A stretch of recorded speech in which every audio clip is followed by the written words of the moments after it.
Bonsoir, Alexis Corbière. Bonsoir. Député de la France Insoumise de la Seine-Saint-Denis. Vous croyez au bout du tunnel?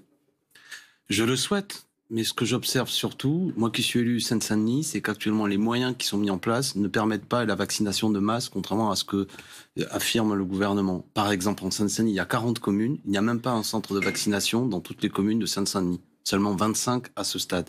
Il n'y a pas assez de doses. Il y avait même des centres de vaccination qui étaient prévus au mois de janvier qui n'ont pas été ouverts. Par exemple, à Bagnolet, la ville où j'habite et dont je suis député. Et là, le gouvernement fait de la communication en disant on va ouvrir un grand vaccinodrome parce qu'on a trouvé des doses, d'accord, mais localement, on n'arrive pas à ouvrir ces centres de vaccination. C'est par exemple le vaccinodrome dans le grand stade de France, c'est à plus de 2 heures ou 1 heure et demie de la commune où moi j'habite. Et alors que le gouvernement dit il faut pas trop circuler, il propose aux gens d'aller loin pour se faire vacciner. Donc c'est ça le fond du problème. La crise sanitaire, une pétition, je termine là-dessus. On demande à ce que dans chaque commune de Seine-Saint-Denis, au minimum, qui est le département le plus touché par la vaccination, j'ai eu le préfet au téléphone vendredi, il y a des gens entre 40 et 49 ans, désormais un nombre important de gens qui sont touchés par le Covid, parce que les gens travaillent, les gens vont le matin travailler, ne font pas du télétravail, vous savez, c'est ces ouvriers, ces employés, ceux qui sont les premiers de corvée. Donc il faut vacciner en masse. Et les choix du gouvernement, à la fois par le choix des vaccins, en passant par l'Union européenne, ou en mettant en place cette politique de vaccination de proximité avec des centres de vaccination dans toutes les communes, crée un obstacle. Marlène Schiappa a visé l'opposition en déclarant, je cite, « Un jour peut-être on fera le droit d'inventaire des non-propositions de l'opposition et de l'indignité de l'opposition politique dans ce pays ». Que lui répondez-vous? Rien, ça m'intéresse plus parce qu'elle n'est que dans la polémique.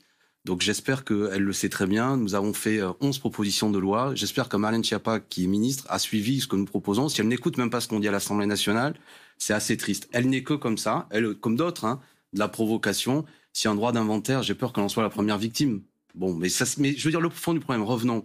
Moi, chez moi, il y a 1,6 million d'habitants, 1,6 million d'habitants de Seine-Saint-Denis. Il n'y a que 130 000 personnes vaccinées. Qu'est-ce qu'elle en pense, Madame Schiappa? Est-ce qu'elle m'aide, Madame Schiappa, au lieu de polémiquer, à ce qu'il y ait dans les 40 communes un centre de vaccination? C'est ça qui m'intéresse. Ne perdons pas de temps. Est-ce que véritablement, on crée les moyens aujourd'hui que le vaccin, que M. Macron, que Marlène Schiappa célèbre souvent, avait dit qu'il faut en faire un bien commun de l'humanité, qui n'est pas de brevet, qui rapporte de l'argent. Vous savez, Pfizer, il va faire plusieurs milliards, 15 milliards d'euros de profit. Ce groupe pharmaceutique, on pourrait éviter en cette période que des gens fassent du profit sur l'accès au vaccin. Pourquoi Emmanuel Macron, à l'occasion de la dernière réunion de l'Organisation mondiale du commerce, et le représentant du gouvernement français ne s'est pas battu, contrairement aux demandes de l'OMS, l'Organisation mondiale de la santé, que le vaccin soit bien commun de l'humanité, qu'on fabrique des vaccins, qu'on vaccine les gens. Je le répète, que toute la population, ma population active, les gens qui travaillent, ceux qui sont en Seine-Saint-Denis, entassés dans des petits logements, ceux qui n'ont pas accès à la santé. On a un désert, vous savez, un désert médical, y compris en région Île-de-France. Ça, c'est des sujets sérieux. Les petites polémiques, je les laisse à ceux qui veulent polémiquer, qui souvent utilisent ça pour occuper l'espace, faire du bruit et ne pas parler de l'essentiel. Alors, une nouvelle attestation de déplacement dérogatoire a été mise en ligne. Vous avez téléchargé votre attestation, Alexis Corbière? Oui, je la télécharge, mais il faut la voir avec soi. Mais en plus, quand on est parlementaire, on a la possibilité de circuler librement dans sa circonscription. Mais effectivement, tous mes proches, tout le monde, il faut télécharger l'application, utilisons-la, et dans les conditions que sont nées. Mais là, pour vous, c'est pas dérisoire comme mesure, ces attestations et. Non, mais je répète, oui, je veux dire, il faut que les gens ne fassent pas des choses qu'ils ne doivent pas faire. Mais à l'inverse, ce que je veux dire, il y a une attestation qui est demandée, par exemple, de circuler. Mais je vous répète que moi, j'ai pas de centre de vaccination, et on dit aux personnes âgées qu'il faut aller à 1h30 de chez eux pour aller se faire vacciner. Donc tout ça est un peu contradictoire. À propos des choses qu'il ne faut pas faire, vous avez certainement entendu parler de ces fêtes clandestines supposées, des dîners clandestins parisiens. Des ministres sont-ils impliqués, comme on a pu l'entendre dans un reportage d'M6? Une enquête, en tout cas, a été ouverte. On va écouter le ministre de l'Intérieur à ce propos et vous ferez votre commentaire ensuite. J'ai demandé immédiatement au préfet de police de Paris d'enquêter sur les faits qui sont annoncés dans ce reportage. Soit ils sont faux et il ne faut pas jeter l'opprobre, évidemment, soit ils sont vrais et évidemment, sur le travail que pourront faire les services de police, les personnes doivent pouvoir être poursuivies et j'imagine condamnées pour avoir organisé de telles soirées. C'est tout à fait inacceptable. Tous les jours, les services de police et de gendarmerie interviennent. Je n'oublie pas les polices municipales dans les quartiers parfois populaires parce qu'il y a des barbecues géants, parce que les gens ne respectent pas le confinement. Il est évident que dans les plus beaux quartiers, y compris les plus beaux quartiers de la capitale, la règle est la même pour tout le monde. Voilà, la règle est la même pour tout le monde. Un commentaire, Alexis Corbière. Qu'on est confiné dans nos inégalités. C'est ce que je viens de dire précédemment. C'est-à-dire qu'on fait beaucoup de buzz et du bruit autour de cette histoire parce que 50 personnes aisées se réunissent, c'est scandaleux. Et si un ministre en particulier y a participé, il doit démissionner séance tenante parce que c'est symboliquement inacceptable.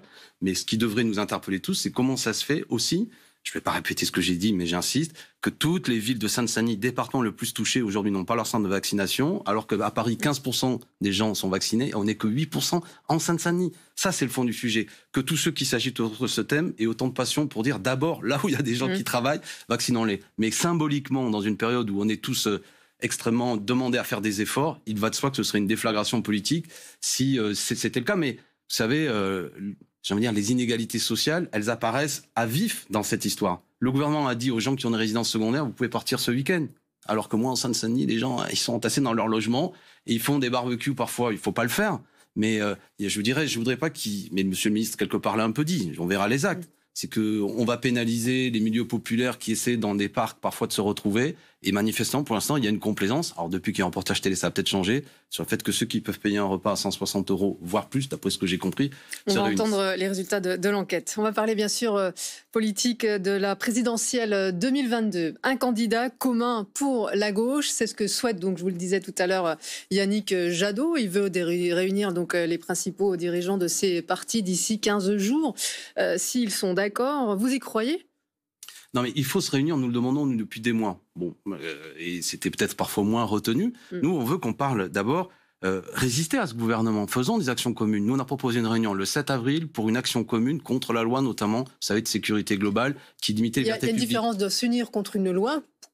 Ça commence par là. Désigner un candidat commun, c'est quand même... Moi, j'ai pas entendu Yannick Jadot dire que le but de la réunion, c'est d'arriver à un candidat commun. Ça, c'est vous qui le dites. Ah non, c'est ce qu'il a dit, ce sont ses propres mots. Oui, mais aujourd'hui, dans un journal, mais il y a 2 jours, c'est pas ce qu'il disait. Le candidat commun, il faut d'abord qu'il soit basé... Non, mais admettons, très bien, c'est son objectif, qui est un peu politicien, mais très bien, pourquoi pas. Mais il faut qu'il y ait un programme.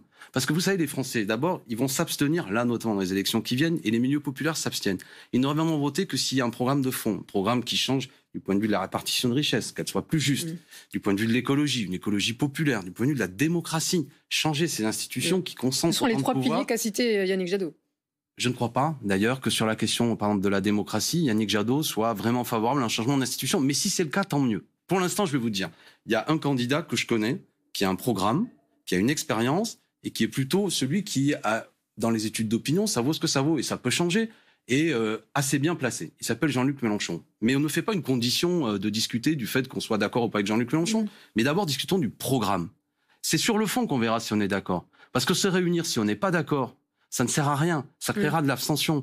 Ça fera la victoire de Macron et Le Pen. Je vais le reciter, on ne peut pas se payer le luxe de la décision au vu de la situation de notre pays. Mais bien sûr, non, mais tous ceux qui sont d'accord doivent se réunir. Toutes les divisions artificielles n'ont pas de sens. Mais les unités superficielles... Mélenchon n'est pas artificiel, donc il doit avoir sa candidature, sa 3e candidature. Je suis en train de vous dire que tous ceux qui sont d'accord sur le fond doivent se rassembler. Pas de division artificielle, mais pas d'unité superficielle. L'unité superficielle, on est d'accord sur rien, mais on se met d'accord et on a un casting, quelqu'un, on met en avant qui n'a pas de programme ou qui a le même programme que ce qu'on a connu précédemment. Vous savez, les gens qui sont attachés à la gauche, ils ont vécu des défaites avec Monsieur Hollande et des grandes déceptions.